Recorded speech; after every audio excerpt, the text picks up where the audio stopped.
నాతో చెప్తే నేను కూడా నీకు ఏదైనా మంచి ఆలోచన ఇవ్వగలనేమో కదా. అవసరం లేదు అని చెప్పాను కదా, నీతో అస్సలు చెప్పకూడదు. నీకు హెల్ప్ చేస్తాను అంటున్నాను, నువ్వు నన్ను అర్థం చేసుకోవట్లేదు. ఈ కోటలో ఎవరెవరుంటున్నారో వాళ్ళ విషయంలో ఏం చేయాలో అన్నీ తెలుసుకున్నాను. ముక్కు పుడకని బయటికి తీసుకుని రావడం నా వలన అవుతుంది, లేదా నా కూతురి వలన అవుతుంది. నీ వల్ల అస్సలు కాదు.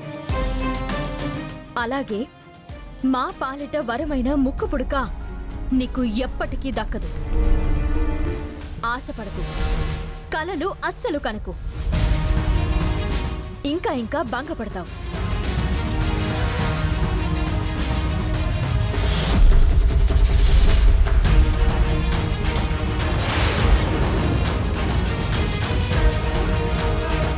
అవని కొత్తగా మాట్లాడుతుందేంటి? ఏం తెలుసుకుందని అంత కాన్ఫిడెంట్గా మాట్లాడుతుంది? నిజంగానే తెలుసుకుందా, లేదు అంటే నా ముందు అలా బిల్డప్ ఇస్తుందా? చీకట్లో బాణం వేయడం అవనికి బాగా తెలిసిన విద్య. నా నుంచి నిజం రాబడదామని అలా చెప్పింది. అంతకు మించి కోటకు సంబంధించి తనకి ఏమీ తెలుసుండదు. ఈ వశీకర వేదవతిని కిడ్నాప్ చేసి అలాగే ఉంచుకుంది. వేదవతిని ఇంకా ఉంచడం వలన అసలు ఉపయోగం ఏంటి? రేయ్ వదలండ్రా, రేయ్ వదిలేయండ్రా. రే అని పిలిచేంత ధైర్యం ఎలా వచ్చింది పెద్దావిడ గారు? బతకాలని లేదా? రేయ్, నా చిన్న కోడలు ఎలాగైనా వచ్చి నన్నిక్కడి నుంచి బయటికి తీసుకెళ్తుంది.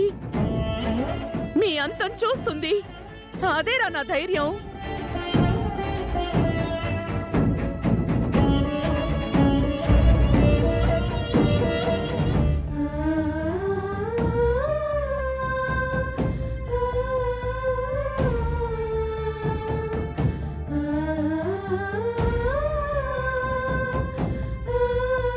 నాన్న, అమ్మ గురించి కదా ఆలోచిస్తున్నా? అంతే కృష్ణ, ప్రత్యేకించి అడగాల్సిన అవసరం లేదు. అమ్మ ఎక్కడుందో తెలీదు, ఎప్పుడొస్తుందో తెలీదు, అసలు వస్తుందో రాదో కూడా నమ్మకం కలగటం లేదు.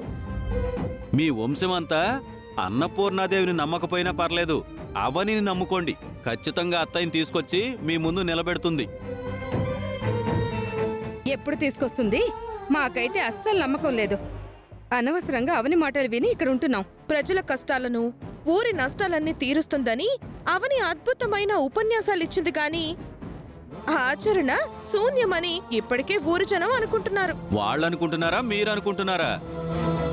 బాబు బద్దం భాస్కర్, బయటికెళ్ళి పబ్లిక్ టాక్ విను.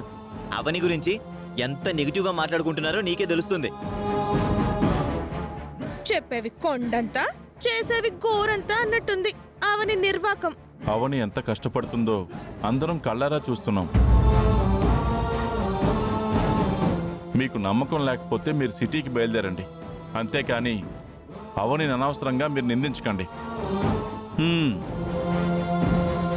బయట వాళ్ళెప్పుడూ నన్ను నిందించలేదు, ఇంట్లో వాళ్లే నిందించారు. నేను చెప్పింది చేసి చూపించేంత వరకు ఇటువంటి కుక్క అరుపుల్ని నేను అస్సలు పట్టించుకోను మావయ్య. నా మొగుడిని కుక్క అంటావా? అవని ఇండైరెక్ట్ గా అంది, నువ్వు డైరెక్ట్ గా అంటున్నావు. అవని అన్ని వైపుల నుంచి చేయాల్సింది చేస్తుంది. కొంచెం ఓపిక పట్టండి. ఓపిక లేని వారు సిటీకి వెళ్ళిపోండి. నానమ్మ కోసం అమ్మ ఎన్ని విధాలుగా ప్రయత్నం చేస్తుందో మీరు కళ్ళారా చూస్తున్నారు. అయినా సరే మనస్సాక్షి లేకుండా మాట్లాడుతున్నారు.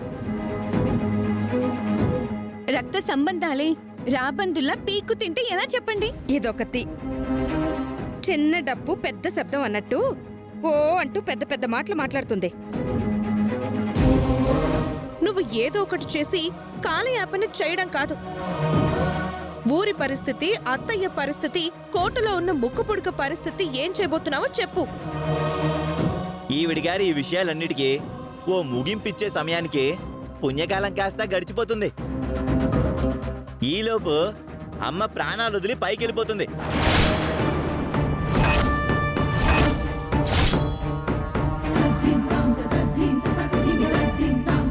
కృష్ణ కృష్ణ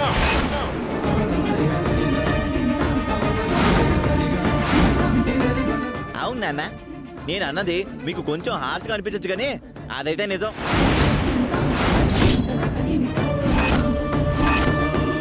ఇంకా చెప్పాలంటే ఈ పాటికి అమ్మ చనిపోయి ఉంటుందని అనుకుంటున్నాను.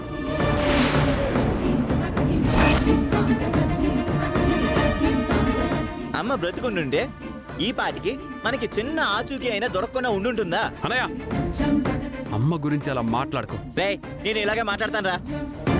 తల్లి గురించి అలా ఎలా మాట్లాడాలనిపిస్తుందిరా నీకు?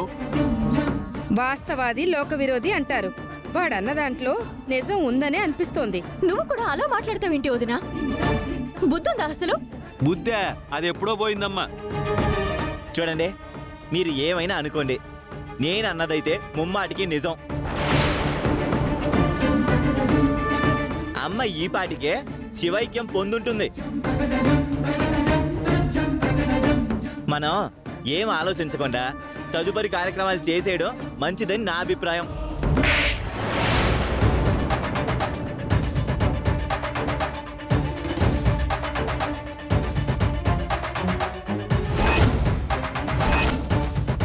ఈ మధ్య నా మీదికి నీ చెయ్యి మాటి మాటికి లేస్తుందేంట్రా? అన్నంటే నాన్నతో సమానం, రాముడితో సమానం. అటువంటి అన్నయ్య మీద చేయి చేసుకుంటావా? నిన్ను చంపేస్తాను ఈరోజు. నేను అన్నదాంట్లో తప్పే ఉందిరా. ఎందుకురా నా మీద చేయి చేసుకున్నావు? చెప్పరా, ఎందుకురా నా మీద చేయి చేసుకున్నావు? నిన్ను వదలరా ఈరోజు. చంపేస్తాను, చంపేస్తాను నేను. చెప్పరా ఎందుకు చేయి చేసుకున్నావు?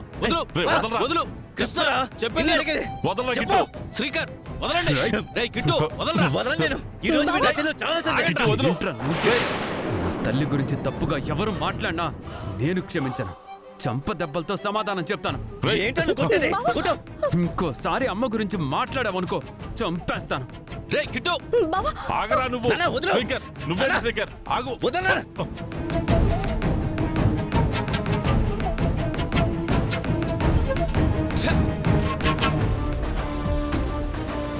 రేయ్ గుర్తు పెట్టుకో, అన్న మీద చేయి చేసుకునే వాడెప్పుడు బాగుపడినట్టు చరిత్రలో లేదు.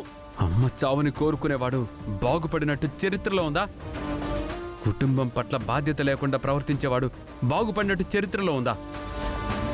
పెళ్ళాం చెప్పినట్టు వింటూ తప్పుడు దోవలో నడిచేవాడు బాగుపడినట్టు చరిత్రలో ఉందా? చెప్పు.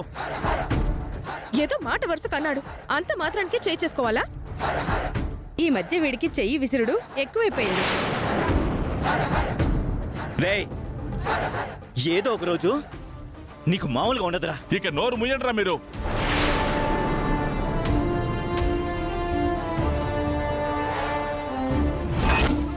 ఏమన్నావమ్మా? ఏదో మాట వరుస కన్నాడా?